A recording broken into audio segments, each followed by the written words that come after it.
क्या कहें, वो तो कथित रूप से संत हैं जी। और वो कहते हैं, लेकिन वो शायद साक्षी महाराज के उन्नाव के 10 गांव के नाम नहीं पता होंगे। अच्छा जी। वो गांव के क्या रहते ही नहीं है यहाँ? 10 कभी नहीं, कभी नहीं, कभी नहीं। उनसे मिलना हो तो कोई गरीब आदमी मिल ही नहीं सकता। जाके पहले 10-12 हजार रुपया खर्च किया, दिल्ली जाए, पार्टी का झंडा लगा हुआ, उस बहन जी की तस्वीर है, तो आप मानेंगे नहीं, तमाम बुजुर्ग महिलाएं आती और उस फोटो के पैर छू लेती and they are very pleased. वो ये जान के कि वो मैं बहुजन समाज पर बहन जी ने मुझे आशीर्वाद दिया, मैं उनसे वोट मांगने आया हूं, तो वो आप मतलब ये भाव है, ये भाव है बहन कुमारी मायावती के प्रति समाज का, उस कैडर बोर्ड का। नमस्कार, स्वागत है आपका एक बार फिर से आपके अपने खास कार्यक्रम विजन भारत में। आज हम मौजूद हैं उन्नाव लोकसभा संसदीय क्षेत्र में और आज हमारे कार्यक्रम में मेहमान हैं बहुजन समाज पार्टी से उन्नाव संसदीय क्षेत्र से प्रत्याशी अशोक पांडे जी। अशोक जी से चर्चा शुरू करने से पहले आपको बता दें, अशोक पांडे जी वरिष्ठ पत्रकार भी रह चुके हैं और राजनीति उन्होंने केवल करीब से देखी नहीं बल्कि उसको जिया भी है। आज हमारे सामने राजनेता के रूप में मौजूद है। अशोक पांडे जी, बहुत बहुत स्वागत है आपका हमारे खास कार्यक्रम विजन भारत में। बहुत बहुत धन्यवाद। और कार्यक्रम की शुरुआत अशोक पांडे जी सबसे पहले करते हैं, किस विजन के साथ आप चुनावी मैदान पे उतरे हैं और क्या कुछ खास तैयारियां चल रही हैं अभी वर्तमान में? देखिए, मैं उन्नाव जनपद में पैदा हुआ जी, यहीं पला बढ़ा, तो पिछले 20 वर्षों से मैं समाज सेवा के काम में उन्नाव जिले में रत हूँ। जो मैंने दुर्दशा देखी गांव गांव, उससे मेरी कोई महत्वाकांक्षा राजनीतिक नहीं थी कि मैं एमपी बन जाऊं, एमएलए बन जाऊं, लेकिन जो दुर्दशा मैंने देखी गांव गांव, उन्नाव की बदहाली देखी, गरीबी देखी, अराजकता देखी, तो जो हमारे साथ के लोग, जो हमारी टीम जो समाज सेवा में लगी, उसने कहा भैया उन्नाव का कल्याण तभी होगा जो उन्नाव का कोई आदमी सांसद बनेगा। बहुत इस पे मंथन करने के बाद, जनता के उस दुख दर्द को देखने के बाद मैंने तय किया, चलिए अब जहां पत्रकारिता में इतने वर्ष गुजारे हैं, 40 वर्ष, एक बार राजनीति में भी लोक कल्याण के लिए आया जाए। चूंकि उन्नाव लोकसभा संसदीय क्षेत्र को जितना मैं लोगों से जो मैंने सर्वे कराया, जो मैंने आकलन किया है, बहुत सारी समस्याएं हैं। आपकी नज़र में कुछ प्रमुख समस्याएं जो आप बताना चाहते हो, क्या लगता है कि मतलब किसमें फोकस रहने वाला है सबसे पहले आप? उन्नाव समस्याओं के दलदल में फंसा है जी। पिछले 20 साल में उन्नाव में किसी भी प्रतिनिधि ने विकास का कुछ भी काम नहीं किया। सबसे बड़ी समस्या अगर हम गंगा तट से शुरू करें जी, तो शुक्लागंज और कानपुर के बीच में एक पुल है, जो किसी बसपा के जमाने में वो पुल बना था तो आवागमन की सुविधा है। एक दूसरा पुल है जो यहाँ के नेताओं और भू माफियाओं की साजिश के कारण बंद है। आप अगर कानपुर जाना चाहें तो आप समझिए कि जो हमारे बच्चे सुबह पढ़ने जाते हैं कानपुर के अच्छे सभी स्कूलों में, उनको रोज स्कूल में लगभग डांट खानी पड़ती, क्यों रोज लेट है, 2 घंटे, 2.5 घंटे, 3 घंटे, 4 घंटे तक का जाम लगता है। इतनी बड़ी समस्या है कि आप किसी भी सांसद ने, किसी भी नेता ने उस तरह ध्यान, जब चाहे तो उसको रिपेयरिंग हो जाए, पुल की, पुल ऑलरेडी है, केवल रिपेयरिंग मांगता। तो अगर रिपेयरिंग हो जाए तो लोग इस समस्या ले, भगवान न करे कोई हमारी बहन, कोई हमारी बेटी अगर प्रसव पीड़ा से ग्रसित हो, कानपुर अस्पताल में जाना चाहती, तो शायद उसको इलाज ही नहीं मिल पाएगा। किसी को अगर हार्ट अटैक आ जाए तो वो और रास्ते में ही मर जाए, जाम में ही मर जाएगा, लेकिन किसी ने उसका ध्यान नहीं दिया। दूसरी बात, उन्नाव 35 लाख की आबादी, 35 लाख के भी ऊपर, 25 लाख मतदाता, और सब उन्नाव में गर्ल्स के लड़कियों, हमारी बेटियों के लिए पढ़ने के लिए कोई कॉलेज भी नहीं है। अच्छा, अब इतना बड़ा मतलब, और कानपुर औद्योगिक राजधानी है प्रदेश की, लखनऊ, अब कानपुर, लखनऊ, उन्नाव मिल के बन गए हैं लगभग, कोई बीच में कुछ रहा ही नहीं। लेकिन फिर भी जिसका विकास होना चाहिए वो नहीं। उन्नाव किसी भी गांव से भी बदतर स्थिति में। आप जाइए, जो बड़ी वीआईपी कॉलोनी है, उनकी सड़कों पे सीवर भरा हुआ पानी। दोस्ती नगर में जाइए तो आपको पता ही नहीं चलेगा कि सड़क में गड्ढे हैं कि गड्ढे पे सड़क है, जो अटल जी ने कभी कहा। और ये हालात तब है जब राज्य में और केंद्र में दोनों में बीजेपी की सरकार है। ये हालात तब है कि जब उत्तर प्रदेश और देश में दोनों जगह बीजेपी की सरकारें हैं। तो ये इसलिए कि हमारे जो वर्तमान सांसद हैं जी, उन्होंने अपनी सांसद निधि, जो जनता के टैक्स का पैसा है, जो जनता ही देती है सरकार को, उन्होंने अपनी सांसद निधि का भी विकास, सांसद निधि से भी विकास नहीं किया, वो भी लैप्स हो गई। किसी भी इलेक्टेड एमपी के लिए इससे शर्मनाक स्थिति नहीं हो सकती है कि उसकी सांसद निधि जो आम आदमी के जो लोक कल्याण के विकास के लिए है वो खर्च न हो, वो वापस चली जाए। विडंबना है ये। बहुत बड़ी विडंबना, अफसोसजनक है इलेक्टेड आदमी के लिए, जिसको माने जो 25 लाख वोट मतदाताओं और 30 लाख आबादी का प्रतिनिधि है, उनके 30 लाख के 2 बार के सांसद है साक्षी। 10 वर्ष हो गए। 10 वर्ष में उनकी निधि वापस चली गई, लोक कल्याण का कोई काम नहीं है। तो और जो प्राथमिकता का सबसे बड़ी उन्नाव जो भोग रहा है, उन्नाव का पूरी दुनिया में नाम है, due to Chandrashekhar Azad, due to Pandit Suryakant Tripathi Nirala, क्रांतिकारी नगरी, क्रांतिकारी मतलब आजादी की लड़ाई में उन्नाव जो है मतलब केंद्र बिंदु था। साहब सिंह लोधी, राजा राव रामबख्श सिंह, मतलब ये सब हैं जो अंग्रेजों से जिन्होंने लोहा लिया उन्नाव जनपद के। हाउस ऑफ लॉर्ड्स और कॉमन्स में उन्नाव की 2 युवतियों की फोटो लगी थी, चंद्रशेखर आजाद की और सूर्यकांत त्रिपाठी निराला की। और उसके बाद ये हालात है। उसके बाद ये हालात है उन्नाव। ये तो बहुत दुखद है। बहुत दुखद है। ये किस बिहाफ पे कहते हैं साक्षी महाराज जी और केंद्र में मोदी जी की अब की बार 400 देखिए, साक्षी महाराज जी तो अब उनको क्या कहें, वो तो कथित रूप से संत हैं जी, और वो कहते हैं, लेकिन वो शायद साक्षी महाराज के उन्नाव के 10 गांव के नाम नहीं पता होंगे। अच्छा जी, वो गांव के क्या रहते ही नहीं है यहाँ पे? 10 कभी नहीं उनसे मिलना हो तो कोई गरीब आदमी मिल ही नहीं सकता। जाके पहले 10-12 हजार रुपया खर्च के दिल्ली जाए, फिर भी मिलेंगे कि नहीं। ये कहा जा सकता है सिर्फ बयानों की वजह से केवल चर्चा में रहते हैं। बयानों नहीं, जो कुछ भी है बयान भी ऐसे। देखिए, वो इतने बार के चुने हुए एमपी हैं, 2 बार से तो उन्नाव के एमपी हैं, इतने बार वो संविधान और सत्य निष्ठा की कसम खा चुके हैं, ले रखे हैं जी। नॉमिनेशन भरते समय भी खाते हैं, लोकसभा में जब चुने जाते हैं उसके बाद भी खाते हैं। और उस संविधान और उस सत्य निष्ठा का जो मखौल साक्षी महाराज जी उड़ाते हैं, भाई देखिए, आप 42वें और 43वें संविधान संशोधन में इंदिरा जी ने सब कुछ इस देश का जो कानून बदला, अनुच्छेद 18 में साफ साफ लिखा है कि उनसे पूछे भाई कहाँ के महाराज हो, किस बात के महाराज हो।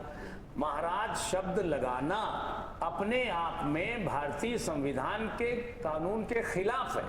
किस बात के महाराज है? लेकिन आपको क्या लग रहा है अशोक जी की, चूंकि अनु टंडन भी एक बार की यहाँ सांसद रह चुकी हैं, पहले कांग्रेस से थी, अब तो गठबंधन में ही कांग्रेस सपा दोनों है जी, और आप बहुजन समाज पार्टी से, साक्षी महाराज बीजेपी से 2 बार के सांसद है, क्या लग रहा है? मतलब अगर देखा जाए तो आप घूमे होंगे गाँव जी, तो जो सांसद है उनके खिलाफ बहुत जनाक्रोश है। हर जाति का मतदाता, सर्व जाति के लोग उनके व्यवहार से बहुत नाराज है। आप सोचिए, हमारी सबसे 80-85% उन्नाव की आबादी और मतदाता, और हो सकता है सीमा ज्यादा हो, 90% तक हो, जिन्होंने साक्षी महाराज को आमने सामने देखा ही नहीं। अच्छा जी, ये भी है, कहीं जाते ही नहीं वो साक्षी महाराज कहीं न किसी कार्यक्रम सुख दुख में जाए, न कहीं नहीं जाए। जो लोग उन्हें जानते हैं वो टीवी पे देख के तो जान जाते हैं, चेहरा है, दाढ़ी आड़ी है, इसी पगड़ी अगड़ी बांधे रहते हैं, तो ऐसी आम जनता से उनका कोई सरोकार नहीं है। आम जनता से उनका कोई संवाद नहीं है। को क्या लगता है अशोक जी, भारतीय जनता पार्टी, राम मंदिर चूंकि बन के तैयार हो गया है, जनता के बीच में आस्था का सैलाब जगा हुआ है, 370 धारा हट चुकी है, प्रमुख मुद्दा है आज की डेट में भारतीय जनता पार्टी की तरफ से। मैं व्यक्तिगत इसमें आपकी राय जानना चाहता हूँ, राजनीति से ऊपर उठ के, क्या राम आस्था का विषय है या राजनीति का विषय? देखिए, बहुत स्पष्ट बात है। आपने राम मंदिर की बात कही जी, राम मंदिर बनाने में भारतीय जनता पार्टी का श्रेय 0 है। अच्छा, भारतीय जनता पार्टी ने राम मंदिर नहीं बनाया। राम मंदिर माननीय सुप्रीम कोर्ट के आदेश के, कोई भी सरकार होती, किसी भी पार्टी की देश में सरकार होती है, सर्वोच्च न्यायालय कहता भाई मंदिर बनाओ, तो बनाती वो मंदिर। कह रहे वो जो भूमिका जो तैयार हुई, कोई भूमिका नहीं, उसका पूरा फायदा उठा भूमिका आप बताइए। राम जन्मभूमि का ताला किसने खुलवाया? भाजपा ने। नहीं, राम जन्मभूमि भूमि पूजन किसने कराया? भाजपा ने। कांग्रेस की तरफ से, कांग्रेस की सरकार। तो भाई जब सब कुछ, फिर सर्वोच्च न्यायालय ने उस पर वो किया, 14 साल भगवान राम कितनी बुरी स्थिति में रहे, माने आप समझे तिरपाल तक उनका फटा था, क्योंकि सर्वोच्च न्यायालय के निर्देश के बिना कुछ हो ही नहीं सकता था। तो जब सर्वोच्च न्यायालय ने कहा कि मंदिर बने, तो सरकार की तो ड्यूटी, सर्वोच्च न्यायालय के निर्देश का पालन करना सरकार की ड्यूटी है। ये उनका सौभाग्य है कि उस समय भारतीय जनता पार्टी की सरकार थी, चाहे जितना श्रेय लूट ले। तो राम मंदिर के निर्माण में सारा श्रेय सर्वोच्च न्यायालय को है।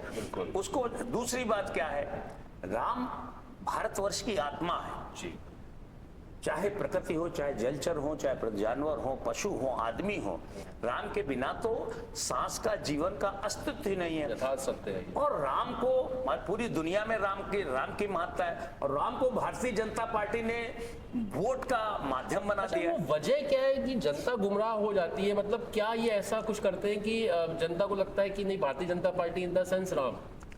नहीं, वही तो मैं कह रहा हूं। मैंने आपसे कहा ना कि देखिए, राम, मैं जिस पार्टी से लड़ रहा हूं उस पार्टी के आदर्श पुरुष हैं डॉक्टर भीमराव अंबेडकर साहब। उन्होंने भारतीय संविधान की रचना की। आपको मालूम कितना पढ़ा उस आदमी ने, इसलिए उसका कितना संघर्ष किया, कितना संघर्ष किया उस समय। उस आदमी ने जब संविधान की संरचना की तो पहले पन्ने पे भगवान राम का चित्र छापा हस्तलिखित प्रत में, डॉक्टर भीमराव अंबेडकर ने। तो आप ये बताओ, जो भारत का संविधान लिखने वाला है वो राम का भक्त है और राष्ट्र का भक्त है कि ये फर्जी, ये राम के नाम को बेच रहे हैं। राम के नाम पर राम को बेच के, भगवान को बेच के वो वोट मांग रहे हैं। जबकि राम मंदिर के, भाई मुझसे बड़ा राम भक्त कौन है? जब पहली बार वहां गोलियां चल रही थी, जो भक्ति का तो ऐसा मामला कि ये दर्शाने का तो वैसे भी प्रश्न मतलब ही नहीं भाई। भक्ति तो भाई ईश्वर से हमारी तो अंदर से पैदा होती है। आप पीला चोंगा ओढ़ लें और अपराध करें तो इसका मतलब पीले चोंगे से आप संत, बाहर से संत हो गए, लेकिन अंदर से आप अपराधी हैं आत्मिक तौर पे। तो आप तो फिर तो भक्ति, श्रद्धा और भक्ति मन से होती है, और मन दिखाई नहीं देता है। दिखाई तो आपका आवरण देता है। तो ये सब झूठे राम भक्त हैं। युवा अशोक जी बहुत भ्रमित हैं। आज की जो वर्तमान राजनीति है, नकारात्मक राजनीति का एक सैलाब सा आया हुआ है कि सकारात्मक चीजों पे कोई बात ही नहीं करना चाहता, और जो बात भी करता है तो उसको पीछे ढकेल दिया जाता है। आप इस बात से कितना सहमत हैं? देखिए, ऐसा है कि कम से पिछले 10 साल का जो सरकार आई, उसने वादा किया कि हम इतने करोड़ों युवाओं को रोजगार देंगे। मैं केवल अपने जिले उन्नाव की बात कर रहा हूँ जी। हमारे यहाँ जो रोजगार का जो इंडेक्स मान लें 0 है, इंडस्ट्री का इंडेक्स 0 है। जब मैंने कहा ना कि औद्योगिक राजधानी और प्रदेश की राजधानी के बीच में होते हुए भी ये हालत है, विकास का हाल ये, हमारे यहाँ ये हाल है। आप समझिए कि ऐसे गांव में 2 ग्राम सभाएं ऐसी हैं गंगा नदी के किनारे बसी हुई, उन ग्राम सभाओं के 10-12 मजरे हैं।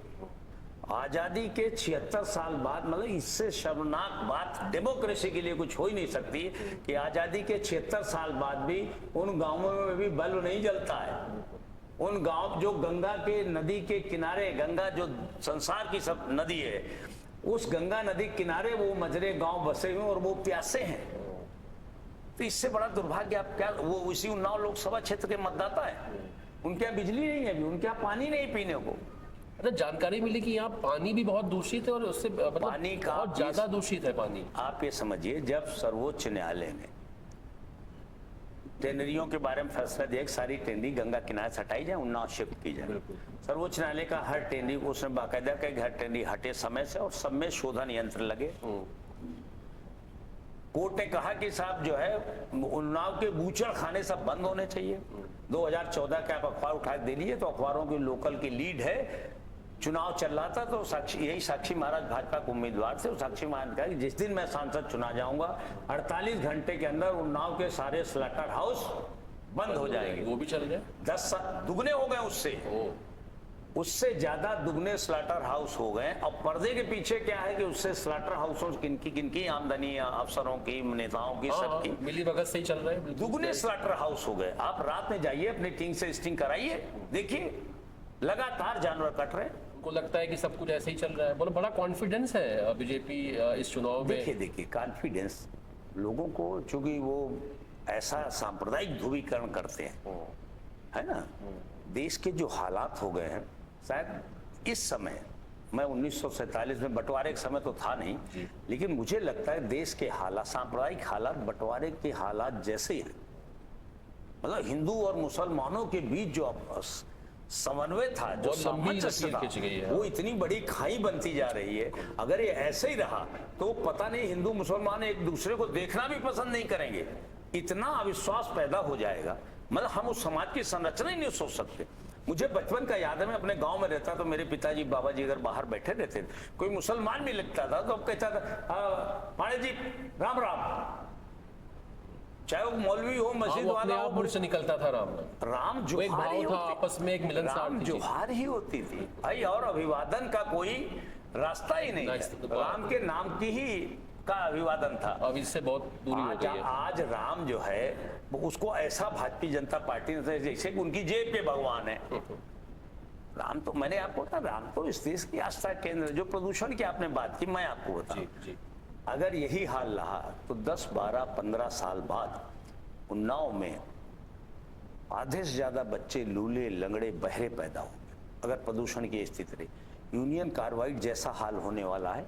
अभी भी हालात हैं जो जानकारी जो मैंने हालात देखा। अभी भी वही है, बीमारियां लेकिन बहुत फैल रही हैं। हाँ, 10-15 साल वही तो जैसे रोग हो रहा, लोग खुजली ऐसी खुजली हो रही कि उसका इलाज ही डॉक्टर नहीं कर पा रहा, कि पता ही नहीं क्या है। विषैले कई तत्व हैं, हाँ, तरह तरह सारी के जांचें आप जो पैसे वाले हो तमाम तरह की जांचें कराते हैं, जांचें कराने के बाद भी कोई ट्यूब पता ही नहीं चल रहा। उस पर काम ही नहीं कर रही, कोई मेडिसिन, कोई एंटीबायोटिक उस पर काम ही नहीं कर पा रही। बिल्कुल। तो हो सकता है ये इतना बढ़ जाए। जी हाँ? अशोक जी, आप बहुत चूंकि संघर्ष कर रहे हैं, मेहनत कर रहे हैं, लेकिन आपकी अगर पार्टी की बात की जाए, बहुजन समाज पार्टी की, और यूपी में जो उसका जनाधार है वो धीमे धीमे काफी नीचे आ गया है, क्या लगता है इसका कोई फर्क आपके चुनाव में पड़ने वाला है? देखिए, थोड़ा संशोधन कर दूं आपकी बात। जब से बहन मायावती जी ने जो है संभाला, तो मैं पूरे देश की बात करूं, यूपी की भी उसमें शामिल। जी एक चुनाव को छोड़ के जो वो किसी के साथ थी बहन जी, बहुजन समाज पार्टी का वोटर परसेंट जी कम नहीं, सिर्फ एक बार कम हुआ, कभी कम हुआ ही नहीं। कैडर का वोट जितना पड़ता है, जितना भी पड़ता वो है, एक तरफा होता है। एक तरफा पड़ता ही पड़ता है। देखिए, पिछली बार जब समाजवादी पार्टी समझौता था लोकसभा सत्ता, तब भी कैडर वोट कैडर को मिला है। कैडर वोट बहन जी का कहीं नहीं जाता है। आप इससे समझिए, मैं रिमोट गांव में जाता हूं जहां शायद कोई प्रत्याशी कभी वोट मांगने नहीं गया, तो हमारी गाड़ी पर बहन जी का पार्टी का झंडा लगा हुआ, उसमें बहन जी की तस्वीर है। तो आप मानेंगे नहीं, तमाम बुजुर्ग महिलाएं आती और उस फोटो के पैर छू लेती, and they are very pleased. वो ये जान के कि वो मैं बहुजन समाज पर बहन जी ने मुझे आशीर्वाद दिया, मैं उनसे वोट मांगने आया हूं। तो वो आप मतलब ये भाव है, ये भाव है बहन कुमारी मायावती के प्रति समाज का, उस कैडर वोट का। 8.5 लाख कैडर वोट है उन्नाव में। 8.5 लाख जीतने के लिए प्रत्याशी को मैक्सिमम 6 लाख वोट चाहिए। बिल्कुल। ऐसे संघर्ष में तो आप समझिए, उतना तो वोट बहुजन समाज पार्टी का है, वो अगर अब बाहर निकल आए तो उनका प्रत्याशी ऐसे ही जीत गया। और जो कैडर में मुझे स्नेह मिल रहा है उससे कहीं कम स्नेह दूसरे दलों में, चाहे ब्राह्मण हो, राजपूतों को तो आप देख ही रहे हैं। राजपूत इतना नाराज है भारतीय जनता पार्टी से। हमारी समझ से आजादी के बाद राजपूतों का इतना अपमान इस देश में कभी नहीं हुआ, इतना अपमान कभी नहीं हुआ। मतलब ऐसे बड़े बड़े नेता जो उनकी बेटी बहन बेटियों के लिए जो शब्दों का प्रयोग हुआ, आप बताइए कोई, मतलब। और हमारे यहाँ पे कहा जाता है, जैसे अब MP मान लीजिए चुन के, अब डेमोक्रेसी में तो जो चुना गया वही राजा है। बिल्कुल उसी की तो हमारे वेदों में लिखा है, गोस्वामी जी ने लिखा है, हमारे सारे पुराणों में लिखा है कि राजा की कोई जाति नहीं है, वो तो सर्वधर्म सर्व जाति का, वो तो राजा है। तो राजा जैसे ही आप राजा, यही संतों की परंपरा है। यदि आप संत हो गए तो आपका परिवार तो पूरा देश हो गया, तो आपकी जाति खत्म हो गई। देखिए, जितने बड़े कृष्ण के उपासक जितने बड़े इस देश में, सब दलित जाति के हैं। संत कुंभन दास, पीपा दास, जितने हैं सब, देखिए उन्होंने भगवान का कितना गुणगान किया और लोगों को जागरूक भी किया, लोगों को जागरूक आस्था के किया। उस समय सच्ची बात 400-500 साल पहले सब लगे। तो आप ये कहें कि साहब वो दलित, तो उसको हम कैसे मांगे वो संत हो गया? अरे वो संत हो गया, वो जात से ऊपर उठ गया।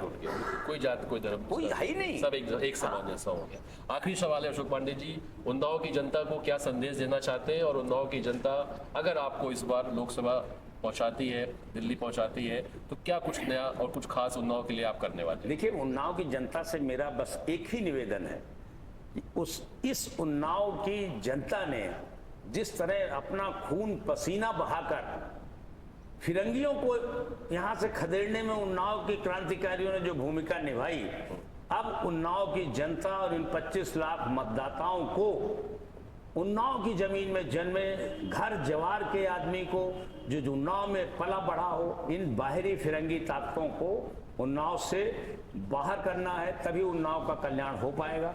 और मैं सांसद बना तो मैंने कहा जो 5 प्राथमिकता आपको गिनाई, तो मेरी सांसद निधि का एक एक पैसा लोक कल्याण में खर्च होगा। और मैं लड़ूंगा सरकारों से, चाहे प्रदेश सरकार चाहे, मैं उन्नाव को एक मानक सिटी बनाकर दम लूंगा अगर मैं जीता। बिल्कुल, बहुत बहुत धन्यवाद अशोक पांडे जी, आपने आपका भी बहुत बहुत चुनाव के समय में इतना कीमती समय दिया। तो आप थे उन्नाव लोकसभा क्षेत्र से बहुजन समाज पार्टी के प्रत्याशी अशोक पांडे जी, जो बड़ी बेबाकी से सारे सवालों के जवाब दे रहे थे और कुछ बहुत बड़ी बातें भी उन्होंने बताई, कुछ ऐसी चीजें जो मुझे लगता है आम जन तक शायद वो नहीं पहुंची होंगी, लेकिन अशोक पांडे जी ने उसको बहुत गंभीरता के साथ रखा भी। और फिलहाल देखने वाली बात ये होगी कि आने वाली जो चुनाव है 13 तारीख को, उस दिन क्या होने वाला है, कौन जीत हो कौन हारेगा, ये आने वाला समय बताएगा। लेकिन आप अपना वोट जरूर देने जाएं। आप जागरूक मतदाता के रूप में देश के नव निर्माण के लिए आपका मतदान, आपका मत और आपका वोट बहुत जरूरी है। फिर मुलाकात होगी फिर किसी मेहमान की, तब तक के लिए दीजिए इजाजत, नमस्कार। विजन भारत, खोज यथार्थ की। जनमत न्यूज, हम आपके साथ। This program created by Shivoham entertainment and media creation. Print media partner Lok Jansandesh. Digital media partner next Monday.